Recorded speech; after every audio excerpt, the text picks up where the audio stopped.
I want to see it come back, whatever it takes to bring it back, put some more life in this building. And I think it would do the community a whole lot of good, sure thing. I mean, it might bring outside people in here to do some work, some business. Yeah, I don't think it should be left like this. It's just too good. You know, and I look around the town when I go around, all these empty buildings, you could build some of this thing, put all them people in this building to produce and make money. Yep. And it's a good structure, it's stout. Sure is. You can put anything in here. Yep, I hate to see it like this. Kind of hurting. Mm-hmm.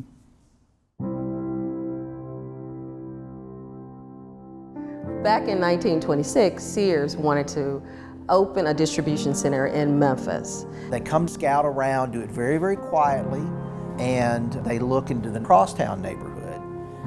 So in 1927, 2,000 men worked 24 hours a day, only stopping from midnight on Saturday to midnight on Sunday.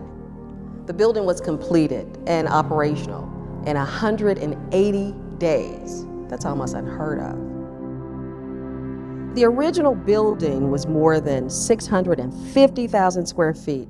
The building included the retail store, the catalog distribution plant for like 7 states. Sears at that time was a major catalog store. And to be able to have a distribution center here meant if you were living in Arkansas or Louisiana or Alabama, you took the Sears wish book and you filled out the form and you mailed it in, you were going to get your products that much quicker. I mean, it's a major economic development for the city. My first day in this building, just before going to the first grade, my mother brought me down here from the Gregg School area on a streetcar, and we bought blue jeans. I'll never forget the smells in the building. They had a candy shop, peanuts and pecans. Remember, when I first came here, Sears was probably the largest single employer in the city. We were the FedEx of Memphis at that time. This is where I met my wife. Right here at this cash register.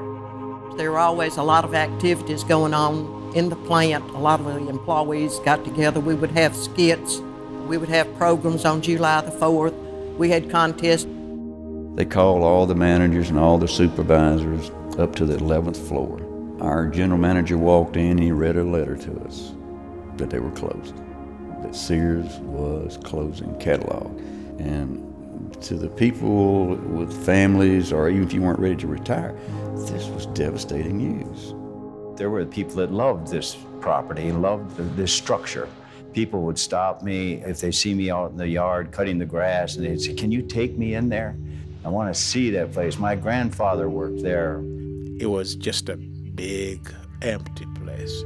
And so one day, I saw some young men, they were walking around, looking over the building across the church. I went across and introduced myself. "Are you trying to do something here?" And Chris Miner called me and said, "Yes, we are here. We're trying to do a feasibility study for that building." So basically the conversation started out with, wouldn't it be cool if?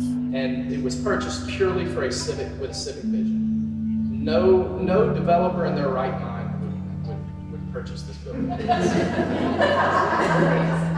We put together a development team and we started off with a year-long feasibility study that really looked at, can anything happen with this building? And if so, what? At the core of that was the arts, music, visual arts, performing arts, multidisciplinary. We also started Crosstown Arts, a nonprofit that was to facilitate the conversation, but at the same time begin to have events in the building, in the neighborhood, to bring people back to Crosstown. It was an initial effort about renovating a building, but it was also about building community. Anyone who had real experience doing this would have just said it's a completely ridiculous idea. The building's too big, and everyone involved that had anything to do with the project on any level, they all share a little of that Memphis style of hardcore believing in something, regardless of how crazy it might seem on the surface. In the initial introduction to the building, I think the emotion that sparked, the moment that Frank, he unlocked the door and you walk in, just a sensation of awe at the magnitude and scale, scope of this building. By the end of the first year, we didn't have the words to apply vertical urban village. The only thing that we could say is beyond mixed use. And so it was less about simply retail and office and residential coexisting like a traditional mixed use approach, but it was more about recruiting tenants who actually wanted to be next to each other. We did a back of the envelope and realized this can happen if these things work out, and there was a list of about 25 of them, then the project will happen. If any one of those things didn't work out, then the project won't happen, but there was a pathway forward. With the organizations that we had, and Scott Morris as also a third-party advocate for the project. If we started in 2009, it was August of 2012 that we first officially announced to the public what we were up to. I'll be probably too honest. When I was first approached with this opportunity, I was like, it's a great deal. It's good for the city.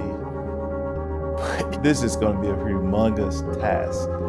Being a native Memphian, I didn't want to be the one who stood in the way of this project getting done. And that's why I jumped on board real early, and with one meeting, I said, we're going to see what we can do. This is one of the biggest projects I ever been on. I see the character they leaving in the building. There's a movement going on.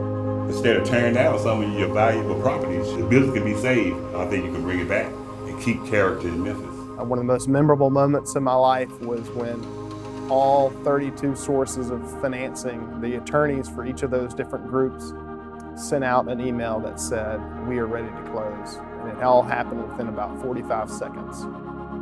As a young developer, understanding the power of inclusion and diversity and how that really impacts a product and the results of something being great, that's instrumental.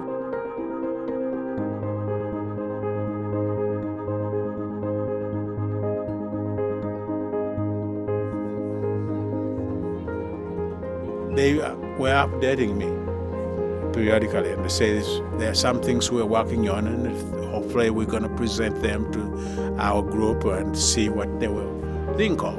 And so when finally they say that there's a viable group that is going to pick up this building and willing to invest in it, I shouted hallelujah. And I'll never forget, we were riding on the bus, we were bringing kids back to school, bringing them back home, and one of the younger ones comes up and he sits next to me, and he's looking at the building, and he says, Miss Jazzy, are we moving in that building? And I said, yeah, in a couple of months we're gonna move in that building. And he said, Miss Jazzy, does that building kind of, sort of belong to us? And I looked over and I could see that sign, yours/ours, down the side of the building. And truthfully, I was able to answer, yeah, it belongs to us.